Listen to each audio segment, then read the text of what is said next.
Eu sou a vereadora Marisol Santos, hoje eu falo com vocês aqui, ao vivo, representando a Frente Parlamentar em defesa dos direitos das pessoas com altas habilidades e superdotação, da qual eu tenho orgulho de ser a presidente. A gente está hoje aqui, mais uma vez, no encontro virtual, mas muito importante, necessário, para discutir esse tema que me emociona, que tem emocionado um grupo cada vez maior de pessoas, de famílias, de mães, de pais, de avós, envolvidos nessa questão e, felizmente, também de educadores que estão trabalhando diariamente com as nossas crianças nas escolas, enfim, um assunto que precisa ser discutido, por isso nós já protocolamos um projeto de lei para instituir políticas públicas municipais em Caxias do Sul, é um assunto que a gente vem debatendo e, com orgulho, a Frente Parlamentar das Altas Habilidades e Superdotação promove um ciclo de palestras sempre transmitidas pela TV Câmara e pelas redes sociais do Legislativo, para que vocês possam ter acesso a esse assunto tão importante e para que nós, juntos, possamos aprender cada vez mais.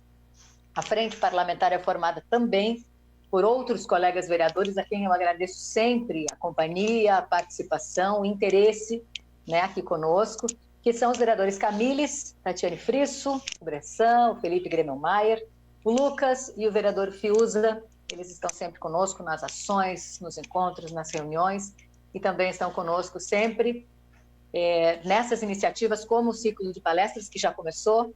Você que está nos acompanhando talvez tenha assistido a primeira palestra, quando nós falamos um pouco sobre alguns mitos, né, com a participação da pedagoga Valéria Castilhos, ela que nos trouxe algumas ideias para que a gente possa refletir sobre a questão das altas habilidades de superdotação.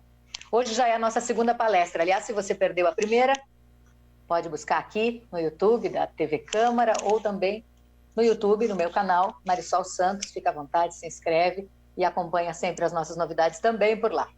Vamos falar da frente? Hoje tem essa segunda palestra importantíssima e a gente fala hoje sobre altas habilidades e superdotação no ambiente escolar, a identificação de mentes brilhantes. E mais uma vez, nós temos uma pedagoga conosco, é uma pessoa que nos acompanha desde o início, uma pessoa que tem nos prestado até uma assessoria, dando algumas ideias, conversando conosco sobre isso, foi assim também no nosso projeto de lei, que é a Gislaine Freitas. A Gislaine é especialista em deficiência intelectual, é também especialista em altas habilidades e superdotação, aceitou esse nosso convite e está aqui para nos próximos minutos, a gente tem cerca de 1 hora para debater esse assunto que é importantíssimo. Antes de chamar a Gislaine para a sala, eu só queria agradecer a todos que viabilizam esse nosso momento. Primeiramente, claro, você que está aí nos acompanhando, e segundo também a toda a equipe da comunicação da Câmara de Caxias do Sul, que permite que a gente possa fazer essa transmissão para um número cada vez maior de pessoas. Eu já falei, a nossa vontade era encher o plenário, todo mundo está lá reunido, discutindo, esse não é o melhor momento para a questão da saúde de todos, mas essa nossa oportunidade de encontro também é muito importante. Então, a todos da TV Câmara, a minha assessoria, o Samuel que nos acompanha aqui, a Milena também, que tem acompanhado bastante a Frente Parlamentar, e a todos vocês que estão nos assistindo e acompanhando, podem enviar suas mensagens que a gente vai também trazendo elas aqui. Agora chega do meu papo, é hora de chamar a Gislaine para a sala.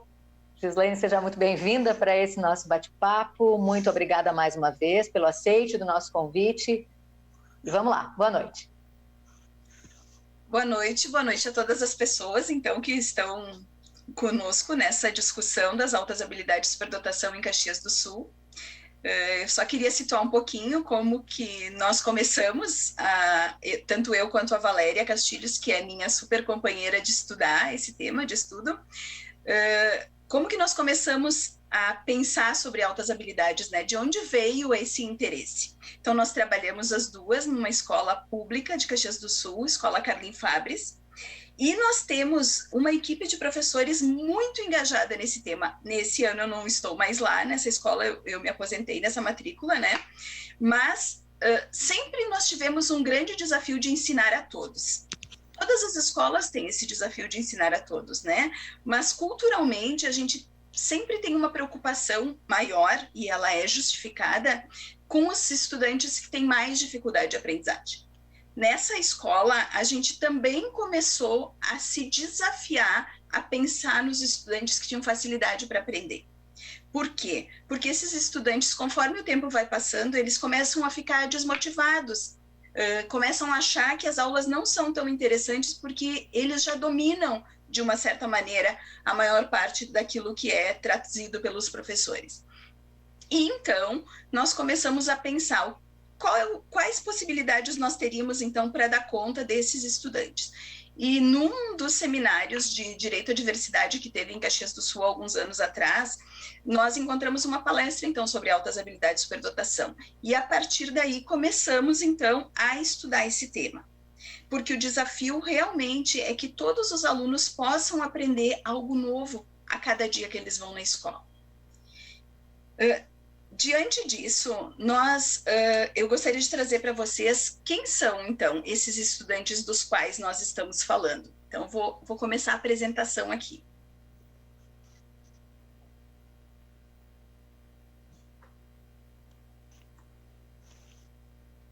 Fazer esse compartilhamento de tela, enquanto a Gislaine se organiza. Isso, só um minutinho, vamos ver. Vai colocando aí, Gislaine, deixa eu agradecer a Evani, Liliane, a Margarida, a Valéria, nossa palestrante da primeira palestra do ciclo, estão conosco acompanhando, mandaram um recado aqui pelo Facebook da Câmara, para você que está acompanhando também, pode nos mandar o seu recado, se tiver algum questionamento, alguma pergunta, também fica à vontade. Antes a gente testou, deu tudo certo, agora vai dar também, né? Só um pouquinho. Vai, claro. Certo. Então, pessoal, quando a gente está falando de altas habilidades e superdotação, nós precisamos entender quem são essas pessoas, né? Quem são essas pessoas que a gente quer identificar nas nossas escolas de Caxias do Sul? Então, o maior teórico, e ele é citado pela maior parte dos pesquisadores e pela maior parte das pessoas que estão estudando altas habilidades e superdotação no Brasil, e são muitas essas pessoas, é o Renzulli. O Renzulli é um americano, é um psicólogo americano, e ele estuda desde a identificação dessas pessoas até a avaliação e o atendimento que ocorre, que se dá. E ele traz para a gente os famosos 3 anéis de Renzulli, em que ele diz que uma pessoa que tem altas habilidades, ela apresenta uma habilidade acima da média, criatividade e envolvimento com a tarefa. Então, esta pessoa, ela teria que ter a intersecção entre esses 3 anéis. E o que seria, então, aquilo que a gente diz que é a habilidade acima da média? É importante, muito importante aqui que a gente ressalte que a habilidade acima da média, quando a gente está falando, é dentro da área de interesse da pessoa. Então, eu estou sempre falando pessoa e não aluno ou estudante, porque muitas pessoas são identificadas na fase adulta, né? Então, nem sempre as pessoas são identificadas durante o período escolar, na sua infância, mas são identificadas quando adultos. E isso, com os estudos que foram aumentando a cada vez que o tempo foi passando, e depois a gente vai ver alguns dados sobre isso, as pessoas começaram a ser mais identificadas na fase adulta. Tá? Então, a habilidade acima da média é dentro de uma área de interesse. A pessoa apresenta essas características, pode ser em uma área ou mais, mas geralmente onde chama a atenção é em uma área, tá? Então, essa habilidade acima da média, dentro da área de interesse, e por que eu estou frisando tanto isso dentro da área de interesse? Porque uma pessoa pode ter muitas características que apontam para isso dentro da área lógico-matemática, mas talvez a escrita dela não seja o esperado tanto nessas 2 áreas. Ela pode desenhar muito bem, mas na área da escrita ela não apresentar essas características. E às vezes as pessoas confundem, cobram que esse sujeito ele tenha uma alta habilidade em todas as áreas. Isso não precisa acontecer. Gislaine, deixa eu só comentar, a gente falou, né, com a Valéria lá naquele primeiro momento, quando a gente tirava mitos, né? Essa ideia é um dos mitos, né? De achar que é um gênio, de que tem uma compreensão né, uma habilidade acima da média em todas as áreas, né, em todos os sentidos. Eu só te interrompi um pouquinho porque a tela não está compartilhada. Não sei se tu tinha interesse que ela já estivesse neste momento, ela ainda não está. Então a gente pode seguir tentando, se tu quiser fazer mais uma tentativa. Sim, daquele jeitinho, daquele jeitinho do teste, porque a Gislane preparou uns dados bem importantes. Tem até algumas curiosidades ali que são interessantes da gente ver em números, então é importante que a gente consiga mostrar. Ainda não está aqui o teu compartilhamento? Não tá, vamos ver. Aquela telinha ali de baixo, não. Eu acho que eu saí Espera um pouquinho, vamos ver. Tá, vamos tentando. Deixa eu agradecer, olha aqui a Débora falando também no Facebook. Nossa amiga em comum, uma pessoa que eu respeito muito também, muito orgulho dessa colega, amiga e comadre. Muito conhecimento e propriedade no pensar e fazer pedagógico, faz a diferença na rede juntamente com a Valéria. Que bom, e que bom que estão conosco aqui, falando conosco, trazendo tantas informações importantes para ajudar a frente parlamentar e a comunidade de Caxias do Sul, sem dúvida nenhuma. Enilda também, um abraço. A Liliane que nos avisou dessa questão da tela compartilhada. A gente está tentando aqui, Liliane, a gente ensaia e dá tudo certinho. E estamos aqui conversando desde as 6 da tarde, com tudo certo e testado, mas agora deu um probleminha aí no compartilhamento. Tá. Sim? Agora sim? Aí, pronto, segue, tá contigo a palavra. Segue lá. Muito bem. Então, eu estava falando do Renzulli e da questão da habilidade acima da média, né? E a Marisol levantou uma questão muito interessante, que é um mito, né? Então, às vezes, quando a gente identifica um aluno na escola, os professores dizem, Giz, mas tu tem certeza que ele tem alta habilidade? Porque ele tem uma letra feia. Tudo bem, mas não é em todos os aspectos. E isso também é uma sincronia, né? Porque às vezes ele tem um desenvolvimento intelectual muito grande e ele tem um desenvolvimento motor com dificuldade. Então, há um descompasso, às vezes, nesse desenvolvimento, tá? Então, isso é uma coisa para a gente prestar muita atenção. A questão também, eu gostaria de ressaltar da alfabetização. Geralmente, essas crianças que têm essa condição, eles se alfabetizam precocemente. E não, na maioria das vezes, porque os pais ficam ali pedindo ou sugerindo ou enchendo eles de informação para alfabetização, mas porque eles querem desvendar o mundo. E eles sabem que o espaço da informação é o espaço da escrita e da leitura. Então, o que eles fazem? Eles precisam da leitura para acessar a informação. Então, eles vão atrás disso. Muitas vezes eles leem antes de escrever também. Então, eles dominam a leitura como uma forma de buscar o conhecimento que eles precisam, então, né? Eles têm um vocabulário bastante avançado, comparado sempre com as crianças da sua idade, né? É um vocabulário rico. Não é aquela criança que a gente ensina uma palavra nova e essa palavra é sempre repetida em diferentes contextos. Não, são muitas palavras. São crianças que leem muito e por isso eles dominam um vocabulário que é muito rico e muito diverso. Eles têm uma memória também para assuntos do seu interesse, uma memória muito desenvolvida. Eles têm muitas informações dentro dessa área de interesse deles e eles precisam ser ouvidos, né? Então, muitas vezes eles buscam pessoas que possam ouvi-los, que também deem um tempinho, porque é a mesma coisa que acontece com a gente, né? A gente lê um livro, a gente gostaria de compartilhar esse livro com outras pessoas. E para eles, isso é muito importante, que eles possam compartilhar essas informações que eles têm e que são fartas com outras pessoas. A questão de que eles aprendem muito facilmente, generalizam, têm um pensamento abstrato e um excelente raciocínio.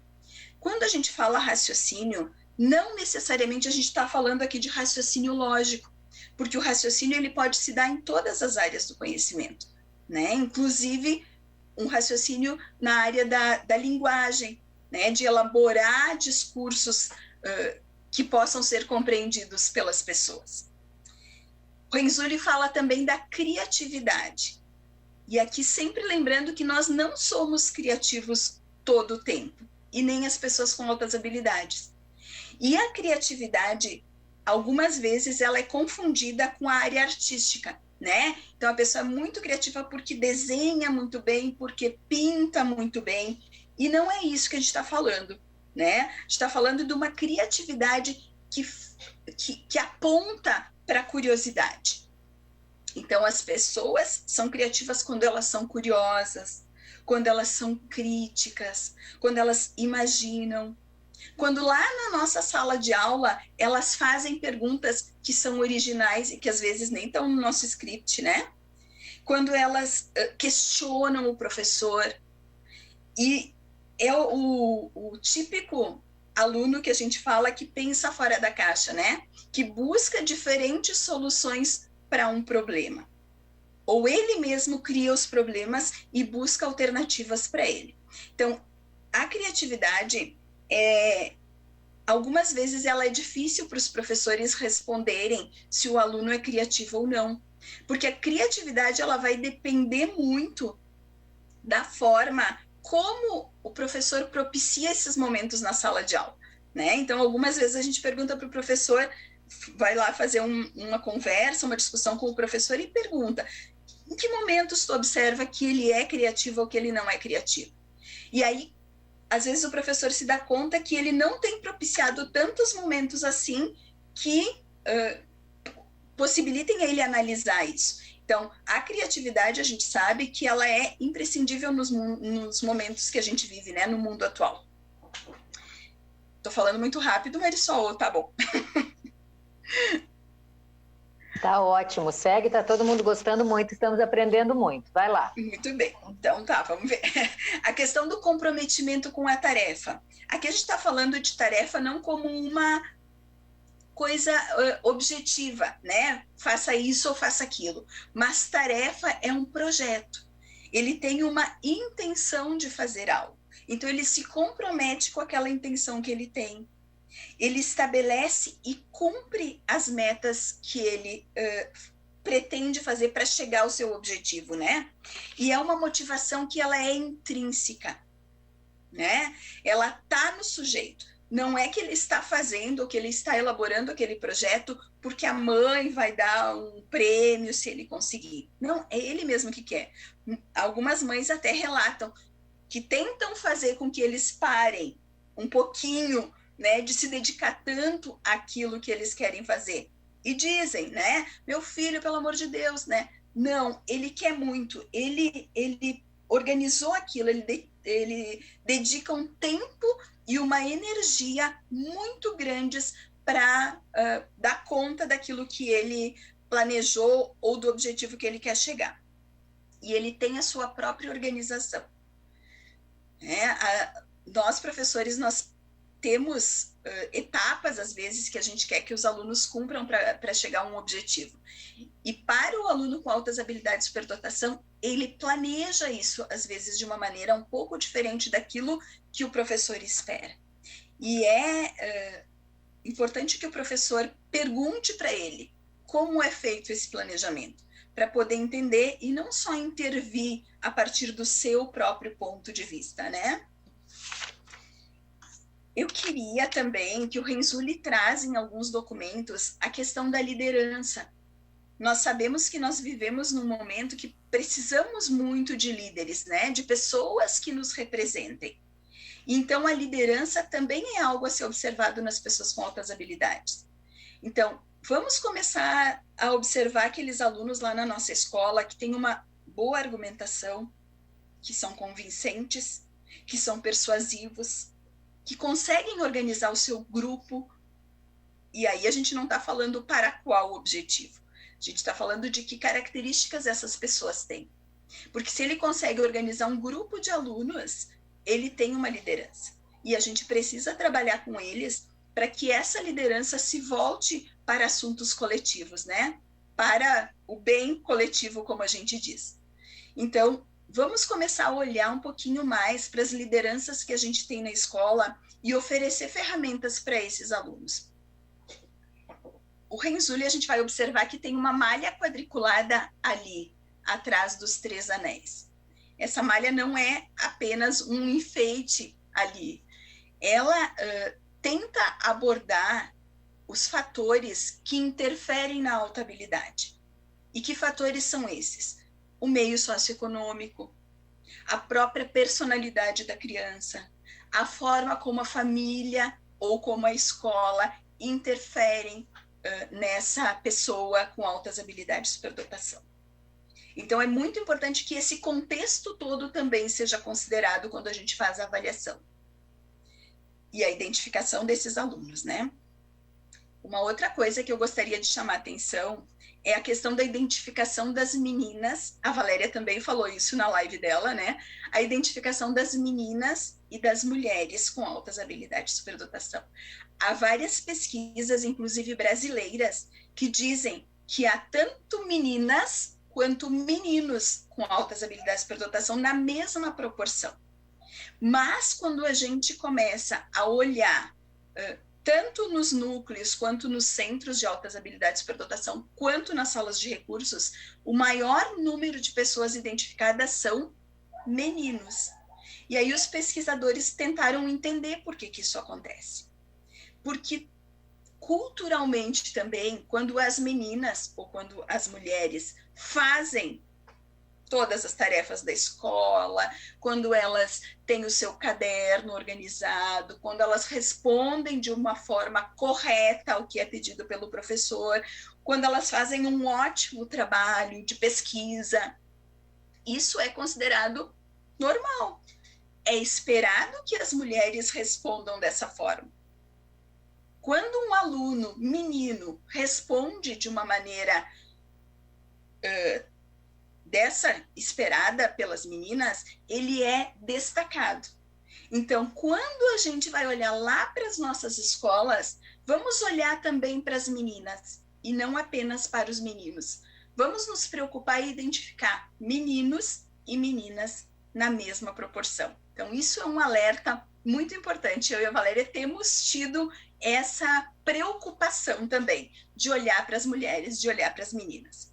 E uma outra questão que a gente pode trazer aqui é que pessoas, crianças com poder aquisitivo mais baixo, acabam tendo menos acesso a uma série de espaços onde elas poderiam desenvolver sua alta habilidade de superdotação. Então, elas também são subidentificadas, são menos identificadas do que deveriam. Passando um pouquinho aqui, pessoal, esse quadro, ele foi retirado do documento do Plano Nacional de Educação, que foi fechado, então, discutido e fechado no ano de 2020. Então, aqui constam todas as pessoas que são atendidas pela sala de recursos, todas as pessoas que são consideradas pessoas com necessidades educacionais especiais. Então, deficientes físicos, deficientes intelectuais, autistas e o público com altas habilidades de superdotação. Se nós olharmos para esse quadro, nós podemos ser otimistas, porque nós vamos ver que de 2018 para 2019, o público de altas habilidades de superdotação mais do que dobrou de um ano para o outro. E isso é o resultado de muitos pesquisadores no Brasil que têm se empenhado para que isso aconteça, para retirar da invisibilidade essas pessoas. Então, aumentou muito de 2018 para 2019 o nosso público. Se nós formos olhar para os públicos das outras necessidades especiais, eles mais ou menos se mantêm. E das altas habilidades, quase mais do que dobrou, né? Mais do que dobrou. Ao mesmo tempo, a Organização Mundial da Saúde diz que nós temos de 13,5% a 5% da nossa população com altas habilidades de superdotação. Então, nós deveríamos ter identificados 1.600.000 alunos nas escolas. Nós deveríamos ter identificado todo esse público. E nós temos 54.359, retirado de uma fonte oficial. Então, nós temos 0,1% só do público identificado para altas habilidades. Quando a gente fala em números, parece que a discussão fica mais robusta, né? Porque uma imensidão de pessoas que não está identificada. No Brasil inteiro, eles estimam que 5 milhões de pessoas, entre crianças e adultos, têm altas habilidades de superdotação. Eu não tenho certeza se esses dados eles continuam atualizados, tá? Mas dos 40 mil estudantes de Caxias do Sul, nós teríamos uma expectativa de 1.400 alunos, então, que deveriam ter altas habilidades. Se nós pegarmos o percentual mínimo, que é 13,5%. E, na realidade, nós temos 17 alunos apenas identificados. Segundinhos para pensar. Como que são identificadas essas pessoas, então? Da onde que a gente está falando? Porque se nós formos procurar os gênios que algumas pessoas procuram nas escolas, nós não vamos encontrar. Nós vamos encontrar, sim, pessoas com habilidade acima da média, com criatividade, com comprometimento com comprometimento com a tarefa. Então, vamos pensar um pouquinho. A escola realmente é o espaço privilegiado para a identificação desses alunos, dessas pessoas, desses estudantes. Por quê? Porque todos os estudos mostram que eles devem ser identificados dentro de um grupo homogêneo de pessoas. Na escola, nós temos grupos homogêneos de idade, de faixa etária, de turma. Então, na mesma turma, nós temos mais ou menos, com uma pequena oscilação, a mesma faixa etária. E, de modo geral, nível socioeconômico que se aproxima. E é ali que a gente vai buscar uma autohabilidade. Não é comparando alunos de turmas diferentes ou com idades muito variadas e mesmo com nível socioeconômico, porque o acesso dessas pessoas a todos os recursos é muito diferente. Tá? Por quê? Por que nós estamos nessa discussão, né, Marisol? Nessa busca, trazendo esse tema para Caxias do Sul. Por quê? O que a gente quer com isso? Nós queremos oferecer o atendimento. O direito à escola ele está assegurado na nossa cidade já faz um bom tempo, né? Nós queremos oferecer um atendimento especializado que essas pessoas têm direito. Nós precisamos oferecer esse direito a elas.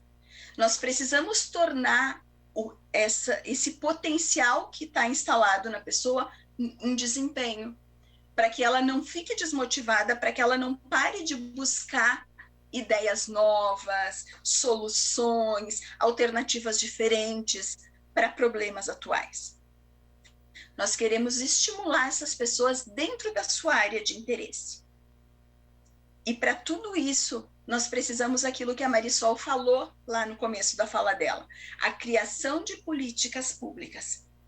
Porque essas políticas públicas, se forem oferecidas de maneira adequada para essas pessoas, nós teremos resultados muito importantes na nossa cidade. Como que a gente pode identificar essas pessoas? E agora, então, um recado para os pais, sim, mas talvez principalmente para as nossas colegas, né, professoras de todas as escolas e independente da função que elas estão exercendo. Então, a identificação, ela se divide em duas partes, a triagem e a avaliação especializada. O processo de triagem, ele busca a identificação do maior número de estudantes. Então, a triagem seria o primeiro passo, porque eu não tenho como avaliar todos os alunos da rede municipal de Caxias do Sul, né? Eu preciso que eles passem por uma triagem, por uma primeira discussão, antes deles serem encaminhados para avaliação. E isso pode ser feito com a turma toda. Então, por exemplo, eu sou professora de uma determinada turma de uma determinada escola. Eu posso iniciar o processo de triagem nessa turma. Tá? E de que maneira a gente faz isso? Existem inúmeros materiais no mercado já. Quando nós começamos, eu e a Valéria, a gente se despencou atrás de várias coisas que pudessem nos ajudar a fazer esse primeiro momento de triagem. Esse livro que está mostrando ali na tela é um livro que foi feito pela professora Suzana e pela professora Soraya Freitas. Ele é um manual de identificação. Então, ele traz toda a discussão teórica e também vários instrumentos de avaliação, de identificação que a gente pode usar, tanto para professores, quanto pais, alunos, desde a educação infantil até o ensino superior. São fichas que são preenchidas por todas essas pessoas de uma maneira sequencial, né? Porque tu não vai preencher, não serão todos os pais que irão preencher, não serão todos os alunos, mas ela vai fazendo escadinhas, né? De que maneira a gente pode percorrer todos esses degraus até a gente identificar os alunos, então, de uma determinada turma. É um material muito rico e bem acessível. Ele foi feito, essas duas pesquisadoras trabalhavam, agora eu sei que a Soraya já não está mais na Universidade Federal de Santa Maria, ela também já se aposentou, né? Mas é um material muito claro, ele traz informações muito claras para a gente poder começar essa triagem. Talvez a gente não esteja nesse momento nas escolas no melhor momento para iniciar isso. Mas, ao mesmo tempo que a gente não tem todos os nossos alunos na sala de aula, a gente tem grupos pequenos, e esses grupos pequenos podem ser melhor observados. Então, eu acho que a gente pode pensar um pouquinho de que maneira a gente pode observar esses alunos que são em menor número agora na sala de aula, né? E o professor deve iniciar essa identificação depois de conhecer os alunos há pelo menos um bimestre. Tá? Na nossa escola, a gente começava geralmente no segundo semestre a fazer essa discussão. Nós temos aqui um material que está só uma parte aqui, se alguém se interessar pode entrar em contato conosco, comigo e com a Valéria, e a gente pode disponibilizar, mas ele está acessível na internet, né? De repente, se a Valéria está aí, ela pode até colocar o link aí para as pessoas. Então, é uma ficha de identificação que ela serve para identificação de toda a turma e para identificação individual dos alunos, da professora doutora Cristina Delu, que é uma grande referência no Brasil para as altas habilidades de superdotação. Se a gente entrar lá na página dela, ela tem lives semanais quase sobre esse tema, e aí ela traz ali vários comportamentos que podem ser observados na sala de aula. E depois, esses mesmos comportamentos podem ser observados se a criança ou estudante, nesse caso, realiza essas atividades que ela aponta ali como resultado dos comportamentos observáveis. Então, o que a gente está fazendo aqui? A gente está mostrando quais são. Claro que depois temos que sentar e estudar cada um desses instrumentos, mas o que a gente quer, o recado aqui existem instrumentos de triagem, e esses instrumentos de triagem, eles são acessíveis para todas nós. E aqui, da professora Tatiana Nakano, né, esse material, ela falou muito num dos congressos que eu e a Valéria fomos, porque o que eles buscam? Eles buscam fazer materiais que as escolas possam usar, que os professores possam usar. Por quê? Porque são os professores que mais estão ali com esses estudantes a maior parte do tempo. E por muito tempo se discutiu a questão dos testes de QI, né? Então, nem sempre os testes de QI abrangem toda a população do público com altas habilidades.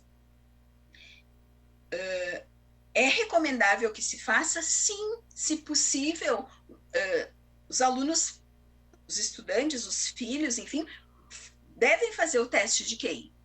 Mas esses testes, eles são caros para a população em geral, né?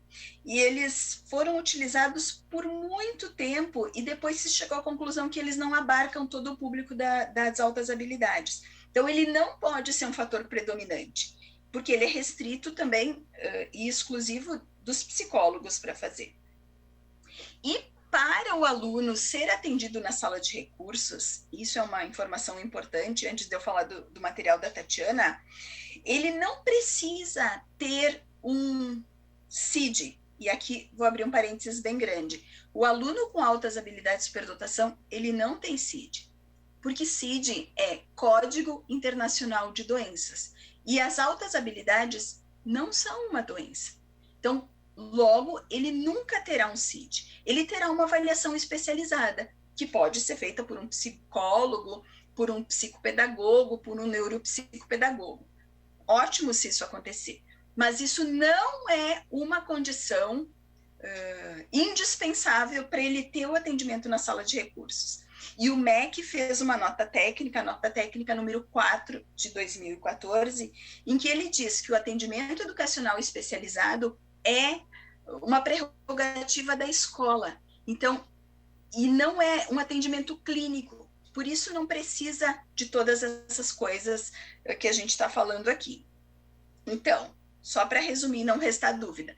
Se é possível que se faça um teste de QI, ótimo, mas ele não é acessível para todos. Então, a Tatiana Nakano se desafiou, ela é uma psicóloga, doutora também, pesquisadora de vários instrumentos, e ela se dispôs, então, a fazer um estudo para que tivesse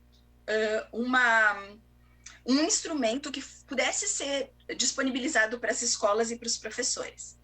Esse material só vai estar disponível a partir do dia 21 de junho, então a gente já fez uma pré-compra, eu e a Valéria, muito ansiosas que nós estamos para que realmente esse instrumento traga todas essas possibilidades que a gente espera.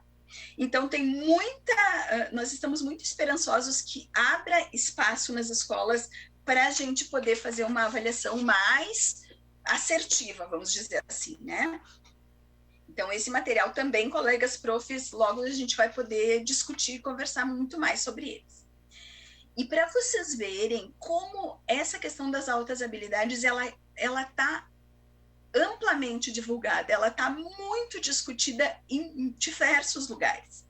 Então, esse material que está aqui, de repente a Valéria também consegue colocar o linkzinho lá para vocês, ele é a ideia do Eugênio, e aqui eu vou fazer também um parênteses, né? Porque o próprio nome Eugênio parece que remonta para gênio, né?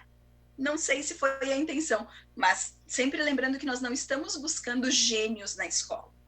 Porque quem são os gênios? Gênios são pessoas que revolucionaram o conhecimento da sua época. E eles passam geralmente a ser reconhecidos após a sua morte. E não é isso que nós queremos ou que nós precisamos. Talvez nas nossas escolas existam essas pessoas, gênios, mas nós estamos procurando pessoas com altas habilidades de superdotação. Mas voltando aqui para o Eugênio, ele propõe uma triagem também, mas digital para altas habilidades de superdotação. Então, a gente clica num linkzinho e nós podemos fazer a nossa própria avaliação, se nós quisermos. Adolescentes podem responder a uma série de perguntas, que então seriam os critérios para altas habilidades de superdotação. As famílias podem responder relativo ao seu filho e nós, professores, podemos responder relativo ao aluno também. Isso foi uma demanda da professora Sheila Torma. A professora Sheila é uma professora de Porto Alegre, que ela trabalhou na sala de recursos de altas habilidades e já esteve em Caxias também, conversando com a gente sobre altas habilidades, superdotação. Então, é muito interessante porque a intenção dele é abreviar o trabalho do professor. É que esse trabalho que o professor tem de fazer uma triagem muito grande, por exemplo, numa turma toda, e depois sistematizar todos esses dados, que essa triagem ela seja mais rápida, que ela seja menos burocrática para o professor, que é isso que a gente busca, né, na maior parte das vezes nas escolas, que a gente tenha de uma maneira mais rápida essas questões. Então, nós estamos muito felizes com esse chatbot, né? Porque ele vai facilitar o nosso trabalho nas escolas para triagem, que é o primeiro passo. E o atendimento? Depois que a gente fez a identificação desses alunos, que a gente fez toda a triagem na escola e que a gente identificou, sim, nós temos, e gurias, nós temos alunos com altas habilidades em todas as escolas de Caxias do Sul. A Suzana Pérez, inclusive, ela diz que em todas as salas de aula tem de 1 a 2 alunos com altas habilidades. Então, nós precisamos encontrar essas pessoas para oferecer esse atendimento que a gente tanto entende que eles precisam e que pode mudar a perspectiva que as escolas têm também dos alunos. Então, eu tomei a liberdade de trazer aqui para vocês de que forma a gente prestava, ou presta ainda, a Valéria ainda está na mesma escola, né? Esse atendimento. E alguns ensaios desses atendimentos nós também fazemos na outra escola que eu trabalho também, que é a Escola Nova Esperança, vou citar aqui.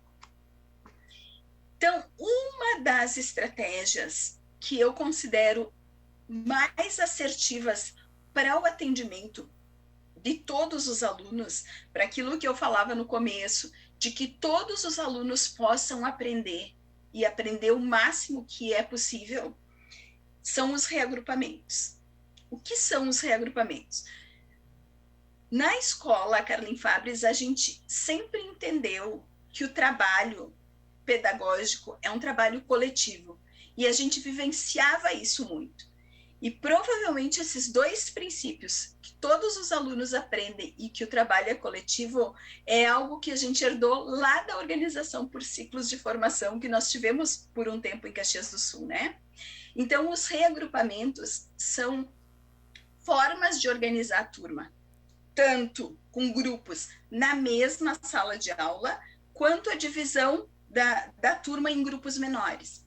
E eu trouxe aqui para vocês, porque a gente, na maior parte das vezes, nos reagrupamentos, a gente trabalhava com jogos que estimulam muito mais do que a gente pensa o raciocínio, né, a organização.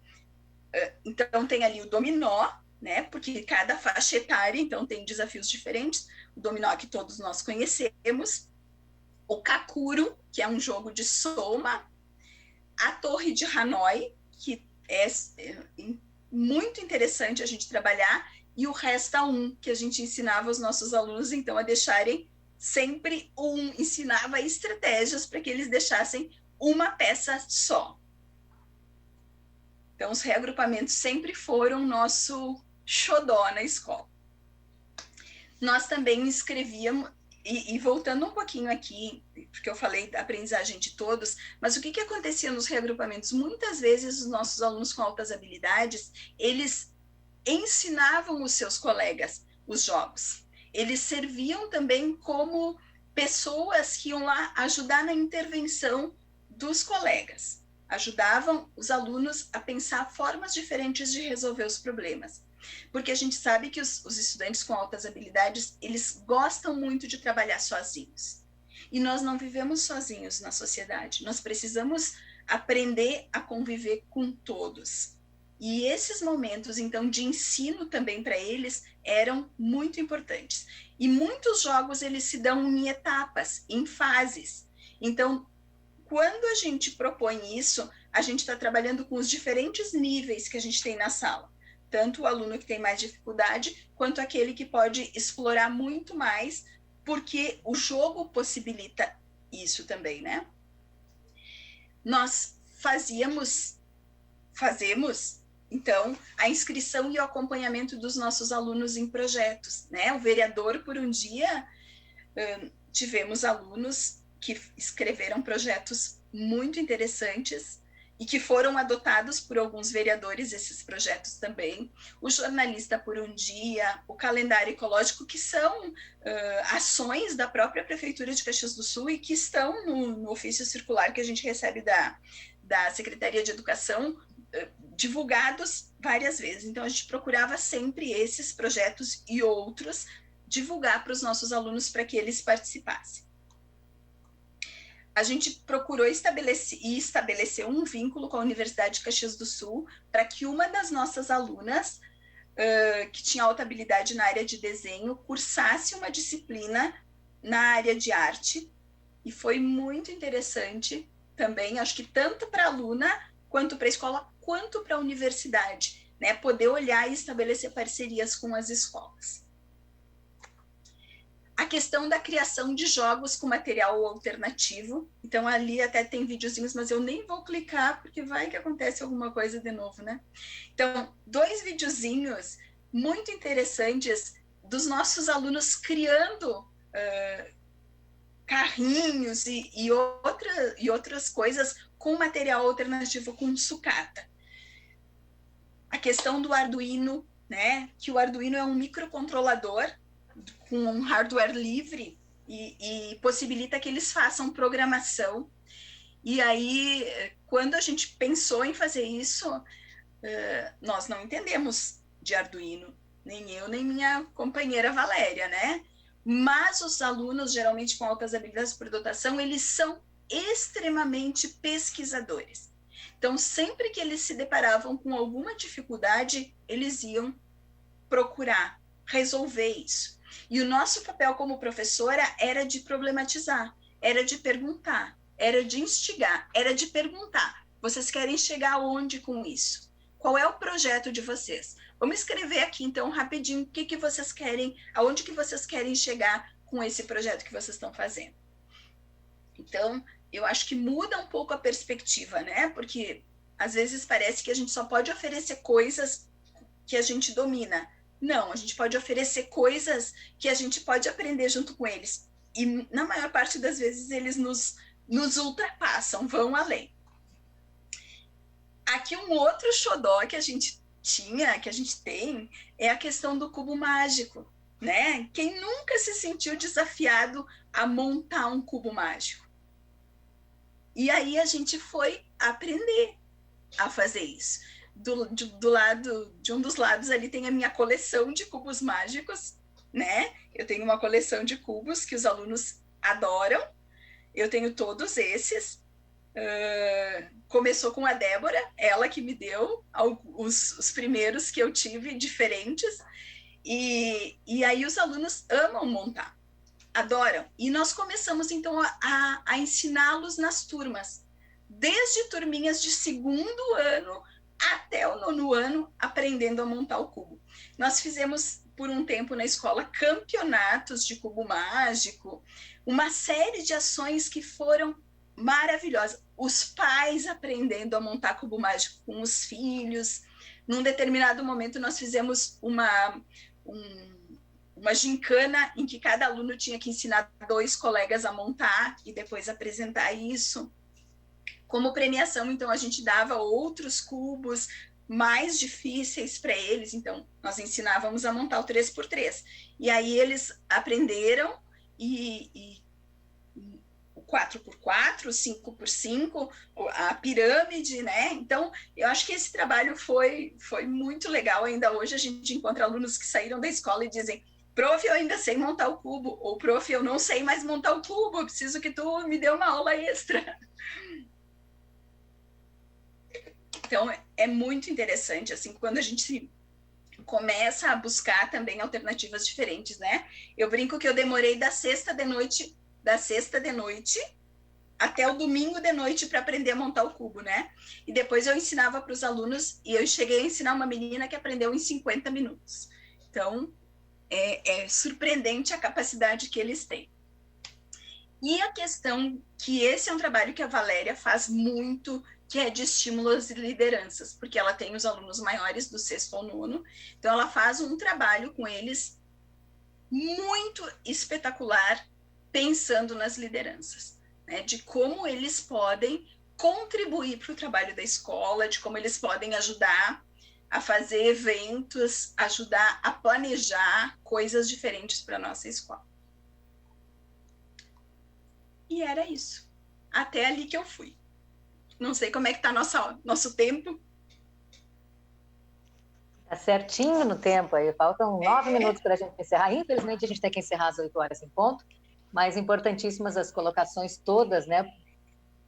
Por mim, e eu tenho certeza que pelas pessoas que estão nos acompanhando, a gente seguiria te ouvindo ainda por muito tempo, com tudo isso que tu trouxe, e que também a gente vai assimilando aos poucos, né? Algumas pessoas estão até pedindo os links de materiais que tu apresentaste aqui. Então, tem alguns que a Valéria, né, que foi a nossa primeira palestrante, já colocou no Facebook, para quem está acompanhando a transmissão aí pelo Facebook, tem alguns links. Para quem estava acompanhando de outra forma, pelo YouTube ou pela TV Câmara, pode entrar também em contato conosco no gabinete, que as meninas vão nos passar esse material e a gente vai encaminhando para vocês, né? Para buscar os nossos contatos, são muito simples aí. E-mail, por exemplo, é o marisolsantos@camaracaxias.rs.gov.br, tá? Eu só queria aproveitar, Gislaine, que a gente tem uns minutinhos, e antes de tu fazer as considerações finais, tem que mandar abraço aí, tem bastante gente que está acompanhando, mandando recados. Lice, a vereadora Tatiane Frisso, nossa colega de frente parlamentar, o pessoal da Bitcom, a Thaís, a Tânia, a Adriane, a Fátima, a Franciele Razador, um beijo, Fran. O pessoal do gabinete do vereador Elisandro Fiuza também, o vereador Fiuza que faz parte da frente, está sempre conosco, assim, nas ações importantes. Rosane Pala, Margarete Camassola, a Cleusa, a Neuza, o Beraldo, o Walter, ver quem mais? A Lauren, a Denise Borges também escreveu um recado bem bonito aqui para a Gislaine, depois ela olha com atenção. Então, assim, um abraço enorme para todos. Eu deixei algumas pessoas que estavam aqui. Tem também a Profiane, o Valdeci, a Michele, a Rosmari também elogiando, depois a Gislaine dá uma olhadinha nesses recados que são bem especiais para ela. E eu deixei de falar aqui da Aline, da Cirlei, da Tassiana, né, que a Gislaine já conhece bem também, e porque para elas eu queria fazer um agradecimento muito, muito especial, porque essas 3 mães foram as mães que nos inspiraram, foram as mães que, com aquelas primeiras conversas, assim, me fizeram pensar nisso tudo que a gente está trabalhando, como projeto de lei, como frente parlamentar. Foram elas que me reapresentaram para a Gislaine, por exemplo, que eu já conhecia, mas não sabia que estava tão envolvida nessas questões. E foram elas que nos assessoraram praticamente 100% na organização desse ciclo de palestras. Como eu falei para vocês, para quem não estava acompanhando desde o começo, já iniciou, já tivemos uma palestra que está disponível no nosso canal no YouTube. Essa é a nossa segunda palestra, interessantíssima sobre o assunto. Já temos programadas mais 2, uma para o mês de julho, mais uma para o mês de agosto. A de julho anota aí na agenda, dia 14. Outro tema super interessante para saber todos os temas nas nossas redes sociais, né? E eu queria, Gislaine, já que a gente está quase encerrando, assim, imensamente te agradecer pela forma como tu trouxeste todos esses conhecimentos para a gente, né? Mais do que só pelo aceite ao nosso convite, mas principalmente pela forma didática, pela forma clara, pela forma objetiva que tu trouxeste isso, e eu sei que isso é importante para os professores, é importante para as famílias que estão acompanhando, né? Então, agradecer imensamente e deixar para ti esses últimos minutinhos, assim, para as tuas considerações finais também, sobre a importância disso que a gente está falando, né? Porque só um relato que eu gostaria de dividir com quem está nos acompanhando, que eu agradeço imensamente por estar aqui conosco.